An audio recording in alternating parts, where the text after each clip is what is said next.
శ్రీకృష్ణ శరణం మమ.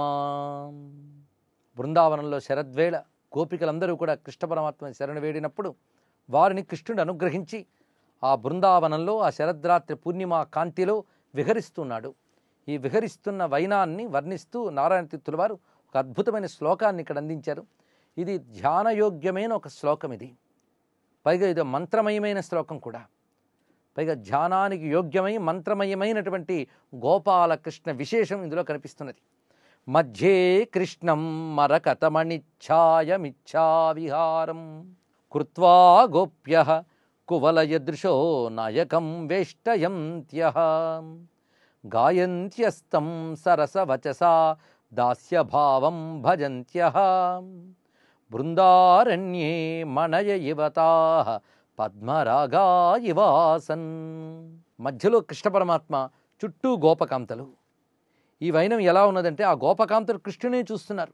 అందుకు కృష్ణుని చూస్తున్న వారి కన్నులను ఇందులో వర్ణించారు. కువలయ దృశ అనగా కలుబలతో సమానమైన విశాలమైన నేత్రములు కలిగినటువంటి ఆ గోపకాంతలు ఇచ్ఛావిహారం శ్రీకృష్ణం, స్వతంత్రంగా విహరించేటువంటి కృష్ణుని చేరారు. అంటే కృష్ణుడు వారితో ఉన్నాడు అంటే వారి కట్టుబడిపోయాడని కాదు, వారి యొక్క భక్తికి సంతోషించి అనుగ్రహిస్తున్నాడే తప్ప ఆయన ఎప్పుడూ పరతంత్రుడు కాడు, సర్వతంత్ర స్వతంత్రుడు. అందుకే ఇచ్ఛావిహారం అనే శబ్దాన్ని ఇక్కడ ప్రయోగించారు. ఆ ఇచ్ఛావిహారుడైన స్వామి ఆ కువలయదృశులైనటువంటి అనగా కలువల వంటి కన్నులు కలిగినటువంటి గోపకాంతల నడుమ ఉన్నట్ట. నాయకం వేష్టయంత్యః, అతడు నాయకుడు. ఇక్కడ వీరికి మాత్రమే నాయకుడు కాదు, జగన్నాయకుడు అతడు.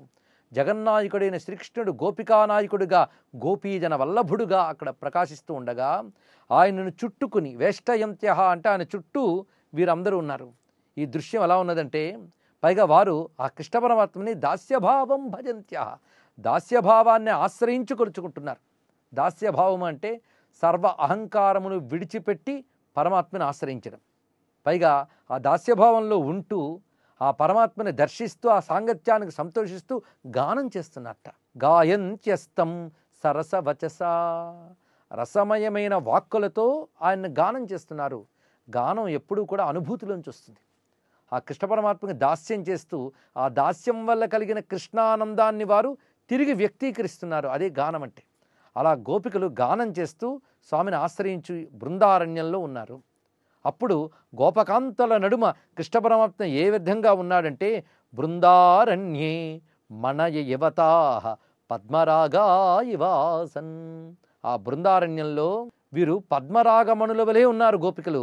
కృష్ణ పరమాత్మ మరకతమణి వలె ఉన్నట్ట. మరకతమణి అంటే ఇంద్రనీలమణి. నిగమ బృంద సరోరుహ సంగతం నిఖిలలోక మధుస్వసుఖాత్మకం మధురిపుం ప్రతిలభ్య చ వల్లవి మధుకరా సుకరం జగురిత్యలం.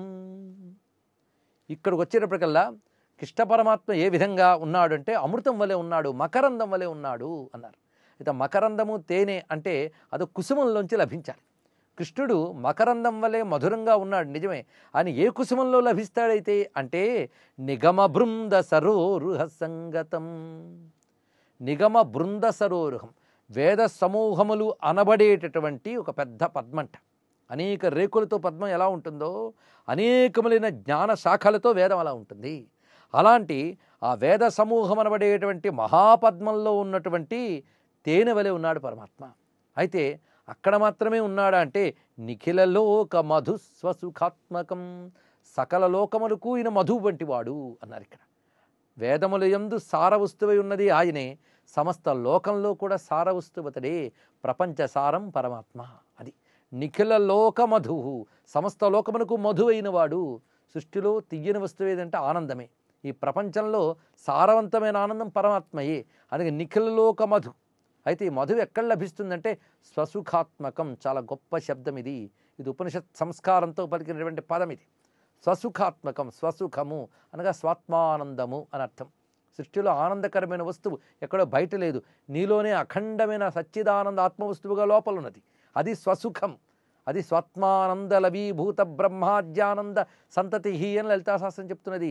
స్వాత్మానంద స్థితి అది. లోపల ఆత్మయే అఖండానంద స్వరూపుడై ఉన్నవాడా పరమాత్మే. అలా స్వసుఖాత్మకంగా మనలో ఉన్నాడు. సమస్త లోకసారంగా ఈ విశ్వమంతా వ్యాపించి ఉన్నాడు.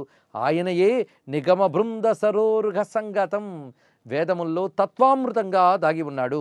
అలాంటి ఆ మధువుని ఆశ్రయించి ఆనందిస్తున్నాయి ఈ తుమ్మెదలు. ఏ తుమ్మెదలు? గోపికలు అనబడే తుమ్మెదలు. పద్మంలో ఉన్న మకరందాన్ని తుమ్మెదలు ఆస్వాదించినట్లుగా సమస్త లోకములో జీవుల హృదయాలలో వేదములనబడే కమలముల్లో ఉన్నటువంటి కృష్ణుననబడే అమృతాన్ని గోపికలు మధుకరముల వలె అనగా తుమ్మెదుల వలె ఆనందిస్తున్న ఆ మధువుని. మధు స్వభావం చేత మాధవుడు. ఈయన ఎందుకయ్యా మాధవుడు అంటే ఈయన స్వభావమే మధువుట, తీయనివాడు. ఏమిటా తీపి అంటే బ్రహ్మానందం అనే మాధుర్యం ఆయనలో ఉన్నది. అందుకే కృష్ణుడు మధురసస్వరూపుడు, అది బ్రహ్మానంద రసస్వరూపం. కానీ లౌకిక మధువుకి ఆయన అతీతుడు. అందుకే మధురిపుం ప్రతిలభ్యచ వల్లవి మధుకరాహ. వల్లవి మధుకరాహ అంటే గోపికలు అనబడే తుమ్మెదలు ఆ మధురిపువైన మధువుని సంపాదించి ఆనందంగా విహరిస్తున్నారు.